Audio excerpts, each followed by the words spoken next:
अब बात करते हैं बिहार असेंबली चुनाव को लेकर। कुढ़नी की बात यदि करें तो कुढ़नी विधानसभा में भाजपा ओबीसी मोर्चा के प्रदेश के कद्दावर नेता धर्मेंद्र कुमार अबोध कुढ़नी विधानसभा क्षेत्र के विभिन्न पंचायत, गांव, मोहल्ले में घूम कर भावी प्रत्याशी के रूप में लोगों के बीच जा रहे हैं और जनता से एक मौका देने की बात कर रहे हैं। इन दिनों भाजपा वरिष्ठ नेता धर्मेंद्र कुमार अबोध महादलित टोला में जाकर यानी मुसहर समुदायों के जो लोग हैं उनके बीच जाकर उनकी समस्या जानने में लगे हैं और साथ ही साथ उस बस्ती के लोगों को अंग वस्त्र से सम्मानित भी कर रहे हैं। अब बड़ा सवाल यह है कि भाजपा कद्दावर नेता धर्मेंद्र कुमार अबोध को चुनाव लड़ने की प्रमाण पत्र भाजपा देगी, क्योंकि वर्तमान कुढ़नी विधानसभा से भाजपा विधायक केदार प्रसाद गुप्ता है जो इस वक्त पंचायती राज मंत्री है। चुनाव लड़ने की तैयारी कहाँ कुढ़नी से, क्या लगता है कि टिकट आपको मिलेगी? देखिए, मैं तो काम कर रहा हूँ, मैं तो कुढ़नी का बेटा हूँ, मैं काम करके बता रहा हूँ। अब शीर्ष नेतृत्व समझे क्या करना है, नहीं करना है, कैसे ही सीट जीतना है, उनको सब पता है, वो अपना सब सर्वे करा लिए है। इस विधानसभा क्षेत्र में आपका भी घर है, हमने देखा है आपके डिजिटल ही प्लेटफॉर्म पे कि आप लोगों के बीच जा रहे हैं, उनका दुख दर्द सुन रहे हैं, उनको अंग वस्त्र से सम्मानित कर रहे हैं, बावजूद उनका विकास नहीं हो रहा है। आज भी फूस के घर में रहने पर वो मजबूर हैं। देखिए, यहाँ के प्रतिनिधित्व जो किए हैं पहले से, ये सब उनकी गलती है। जहाँ फोकस करना चाहिए पहले, उन लोगों को का भी उत्थान होना चाहिए, करना चाहिए। तो जो लोग गलत किया है वो सोचे। आने वाला समय में मैं बोल चुका हूँ, इन लोगों का भी उत्थान होने वाला है। मैं उस दिन गया था दलित बस्ती में और लोगों से पूरे लोग आ गए हमारे पास। एक बस्ती में 1000-1500 लोग मेरे पास आ गए।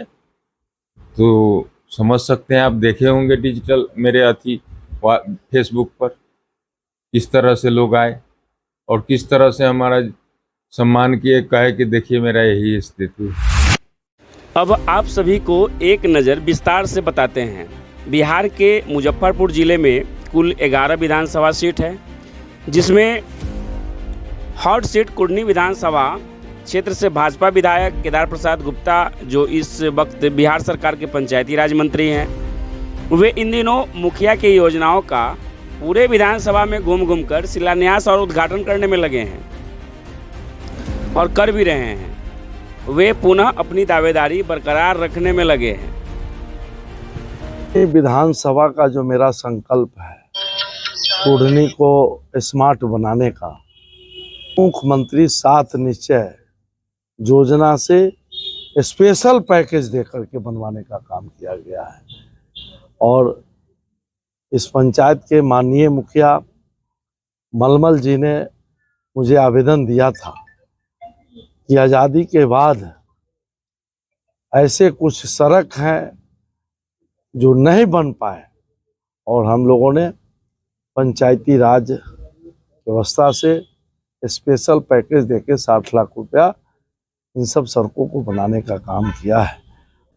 और अभी देखते चलिए, अभी आचार संहिता से पहले बहुत कुछ बिहार की जनता को तोहफा मिलने जा रहा है। ऐसे कुछ होगा। हालांकि विपक्ष के नेता भी तीखी शब्द वेदी बांध से लगातार हमलावर है और एनएच किनारे बड़ा सा पोस्टर लगाया गया है और पोस्टर लगाकर विरोध भी जता रहा है। 20% कमीशन जैसी मुद्दा को लेकर पोस्टर वार कर रही है। यहाँ यानी कुढ़नी से 2 बड़े बीजेपी नेता आमने सामने हैं इस वक्त। तो ऐसे स्थिति में क्या बीजेपी के शीर्ष नेतृत्व करने वाले जो नेता हैं, इस बार इन दोनों नेताओं में से किस पर दाव आजमाएगी, किसके सिर ताज मुकुट पहनाई जाएगी, कुढ़नी की जनता के लिए बड़ा सवाल है। क्योंकि दोनों बीजेपी के वरिष्ठ नेता क्षेत्र में आमने सामने अपने अपने दावेदारी पेश करने में लगे हैं और यदि पंचायती राज मंत्री के नेतृत्व में विकास हुआ है, तो आखिर ये बीजेपी के ही नेता क्यों दलित, महादलित और पिछड़े वर्गों के इलाकों में जाकर वहाँ का जो दृश्य है दिखाने में लगे हैं? क्या अभी भी कुढ़नी विधानसभा क्षेत्र के वैसे जो इलाके हैं, पिछड़ा हुआ इलाका है, आज भी उपेक्षित वहाँ के जो वर्ग हैं, वहाँ के जो समुदाय हैं महादलित, आज भी उपेक्षित के शिकार हैं? तो बड़े सवाल हैं। इन सवाल के बीच अब देखना है कि शीर्ष नेतृत्व जो है क्या तय करती है। फिलहाल बने रहे न्यूज़ लाइन रिपोर्टर के साथ। नमस्कार।